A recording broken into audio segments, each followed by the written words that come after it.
ممتاز اسلامی scholar doctor Zakir Naik دورہ پاکستان پر اسلام آباد پہنچ گئے۔ اسلام آباد کے ہوائی اڈے پر ایڈیشنل سیکرٹری وزارت مذہبی امور سید ڈاکٹر عطاء الرحمان اور پارلیمانی سیکرٹری مذہبی امور شمشیر علی مزاری نے معزز مہمان کا استقبال کیا۔ ڈاکٹر ذاکر نائک حکومت پاکستان کی دعوت پر پاکستان آئے ہیں۔ وہ کراچی، لاہور اور اسلام آباد میں مختلف تقاریب سے خطاب کریں گے اور اہم ملکی شخصیات سے ملاقات بھی کریں گے۔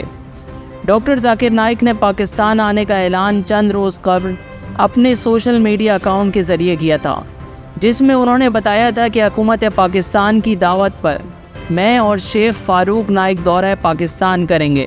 سوشل میڈیا ویب سائٹ پر آفیشیل اکاؤنٹ سے جاری شیڈول کے مطابق ڈاکٹر ذاکر نائک 5 سے 6 اکتوبر کو کراچی، 12 سے 13 اکتوبر کو لاہور، جبکہ 19 اور 20 اکتوبر کو اسلام آباد میں خطاب کریں گے۔ سوشل میڈیا پوسٹ میں بتایا گیا کہ ان کے خطاب مذہبی ٹی وی چینل پیس ٹی وی سے براہ راست نشر بھی کیے جائیں گے۔